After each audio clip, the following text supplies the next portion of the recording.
Bismillahirrahmanirrahim. Assalamualaikum warahmatullahi wabarakatuh. Halo semua, selamat datang di channel video saya. Masih bersama saya Mas Purwo. Bagi teman-teman yang baru bergabung, silahkan subscribe dulu untuk update video-video yang selanjutnya. Dan untuk teman-teman yang sudah subscribe, silahkan simak video ini.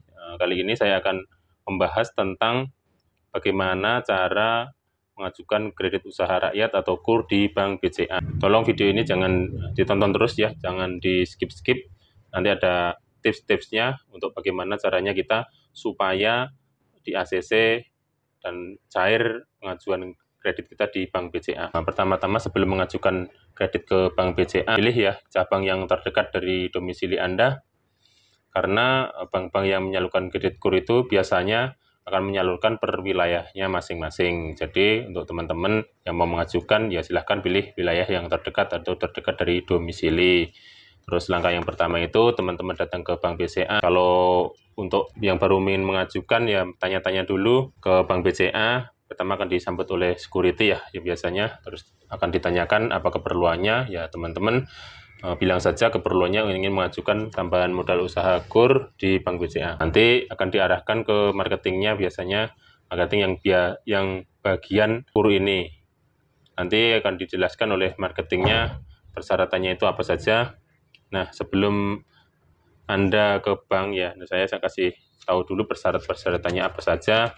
Nanti supaya bisa disiapkan dan tinggal melengkapi saja. Nanti kalau sudah lengkap, ya tinggal mengajukan saja, jadi tidak usah repot-repot, kita sudah jauh-jauh hari sudah tahu dulu persyaratannya apa saja. Nah, berikut adalah beberapa persyaratannya sebelum kita mengajukan kredit ke Bank BCA, kredit usaha rakyat ya tentunya. Yang pertama, usaha Anda sudah berjalan selama 2 tahun. Pastikan usaha Anda juga sudah berjalan selama 2 tahun. Terus yang kedua yaitu surat keterangan izin usaha, baik dari RT, RW, dari kelurahan. Terus kalau memang nggak mau repot, nggak ada waktu ngurus ke tempat-tempat ke kelurahan, nggak sempat, misalkan sekarang sudah mudah, Anda sudah bisa mengurus surat izin usaha ini di website online oss.go.id. Di situ sudah sangat mudah, nggak sampai 10 menit surat izin usaha sudah bisa keluar. Yang ketiga, fotokopi KTP suami istri dan kakak. Terus yang selanjutnya yang keempat, pas foto 4x6 masing-masing 1 lembar suami istri ya. Terus yang kelima, foto NPWP. Yang keenam, asli fotokopi atau anggunan apa yang Anda jaminkan, tanah atau BPKB bisa. Yang ketujuh, kopi tabungan ya, kopi buku tabungan. Kalau memang Anda belum punya buku tabungan, ya silahkan buka nanti di bank yang Anda mengajukan kredit. Apa tujuannya kita membuka buku tabungan di Bank BCA? Itu misalkan kita mengajukan kredit usaha rakyat di Bank BCA ya, itu tujuannya nanti untuk kita membayar cicilannya itu nanti kan auto debit. Nah, auto debit ya tentunya Bank BCA juga auto debit dari rekening BCA. Itu tujuannya kita harus mempunyai rekening di bank tersebut. Yang ke-8, buku nikah. Yang ke-9, fotokopi PBB atau rekening listrik.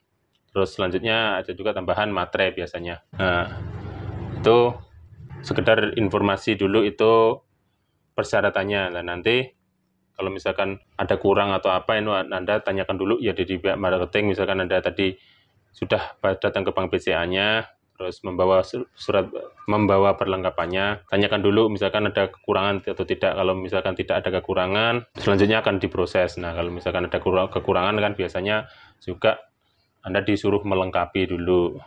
Terus usahakan minta nomor kontaknya pihak marketingnya. Nah, nanti misalkan Anda sembari melengkapi kekurangan-kekurangan persyaratannya, Anda nanti bisa telepon ke pihak marketingnya apabila persyaratannya itu sudah lengkap.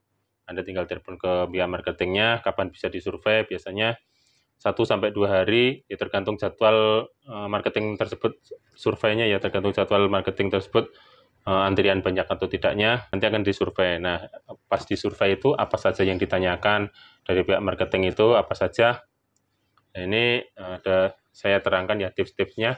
Nanti pas disurvei supaya kita cair gitu, supaya kita disetujui apa aja. Yang pertama pas disurvei itu akan ditanyakan kelengkapan dokumennya juga. Kelengkapan dokumen itu seperti apa, kalau misalkan Anda sudah lengkap semua, mulai dari surat izin usaha, terus usahanya ada, terus NPWP, terus rekening buku tabungan, terus dokumentasi. Yang kedua itu data dan dokumentasi usaha. Usahakan dokumentasi itu lengkap ya, mulai dari awal, misalkan awal Anda itu usaha jual beli elektronik, itu usahakan ada dokumen, mulai Anda dari mengambil barang dari tempat supplier, Anda foto, terus Anda menjual ke konsumen, Anda juga foto, sampai dengan laporan keuangan itu usahakan lengkap ya, itu semuanya dokumentasi dengan rapi, karena itu akan mempengaruhi juga pas analisa kreditnya itu Anda layak, seberapa besar sih Anda layakan untuk disetujui proses pengajuan kreditnya tersebut. Nah, yang selanjutnya, yang nomor 4, akan ditanyakan apakah Anda sudah ikut ke pembiayaan program lain. Misalkan Anda apakah ikut kartu kredit yang pembiayaan bunganya konvensional,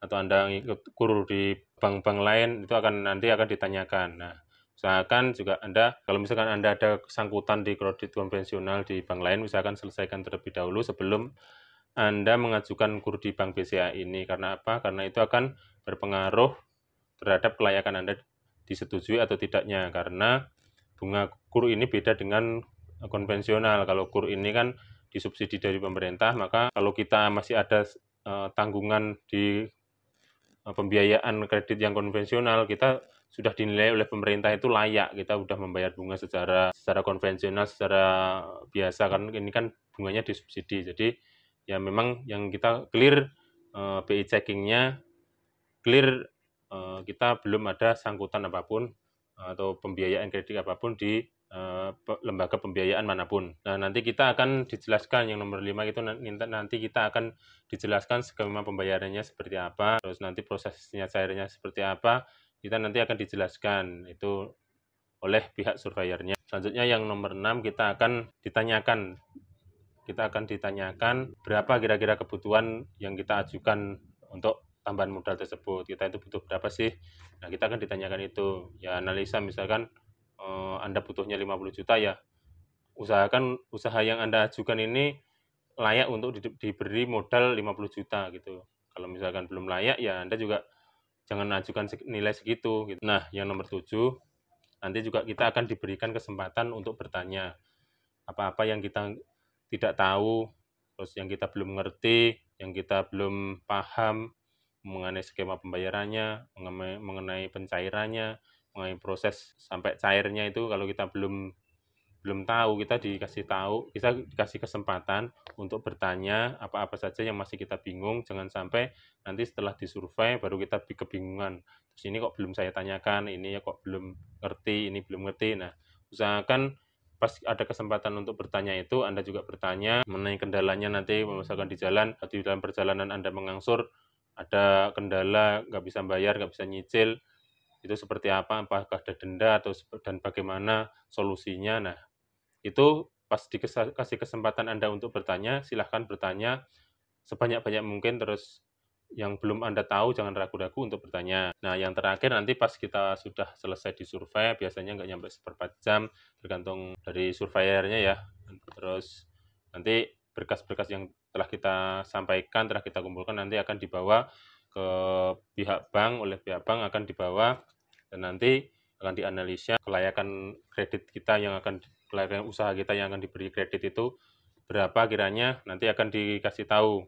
Dibawa dulu, nanti setelah 1-2 hari, nanti kita akan dikabari. Nanti setelah 1 atau 2 hari, kita akan diberitahu nominal berapa pengajuan kredit kita yang disetujui oleh pihak bank. Misalkan kita mengajukan 10 juta atau mengajukan 50 juta, disetujui 30 juta, nanti pihak bank juga akan berkonsultasi kepada kita, akan menanyakan apakah Bapak atau Ibu setuju kalau bahwa kredit Bapak ini cair sebesar 30 juta. Nah, nanti misalkan Bapak Ibu setuju cair misalkan 30 juta, ya selanjutnya Bapak Ibu akan diundang oleh pihak bank untuk proses pencairan. Itu biasanya jangka waktu dikabari sama pencairannya itu nggak nyampe 2 hari, siang atau sore dikabarin, besok paginya atau besok siangnya sudah suruh datang ke cabang bank tersebut untuk tanda tangan perjanjian akad kreditnya. Nah, nanti baru itu bisa cair. Nah, proses pencairannya itu nanti setelah Anda dapat undangan Bapak Ibu, biasanya Anda disuruh bawa materai ya di pencairan itu. Bisa, kalau tidak biasanya dari pihak bank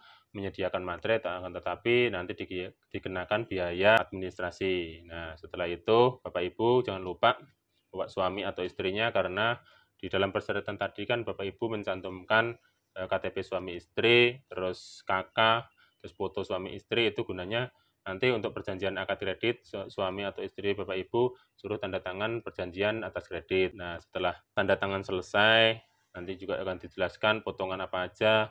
Di sana ada potongan administrasinya, terus ada nanti akan di-keep satu angsuran ya, nggak 30 juta misalkan Bapak Ibu tidak akan terima 30 juta, nanti akan dipotong untuk angsuran yang pas pelunasan terakhir, nanti akan ada potongan angsuran yang di-keep senilai angsuran tersebut. Nah, nanti akan ada potongan lagi biaya asuransi, karena juga ada biaya asuransi. Nah, besarannya potongan tersebut itu tergantung kebijakan bank masing-masing, tergantung kebijakan Bank BCA. Nah, seperti itu kira-kira. Nanti setelah selesai semua, Bapak sudah tanda tangan perjanjian akad kreditnya, biasanya sampai 24 jam uang akan masuk ke rekening Bapak Ibu dan sudah dapat digunakan untuk keperluan usaha Bapak Ibu. Demikian cara mengajukan KUR di Bank BCA, dan tipsnya caranya agar bisa cair dan kita dapat tambahan modal usaha. Mudah-mudahan usaha yang sedang Bapak Ibu rintis atau sedang Bapak Ibu jalankan, mudah-mudahan kedepannya tambah sukses, tambah maju, dimudahkan segala urusannya. Silahkan subscribe agar tidak ketinggalan video-video yang lainnya, dan dari saya cukup sekian. Wassalamualaikum warahmatullahi wabarakatuh.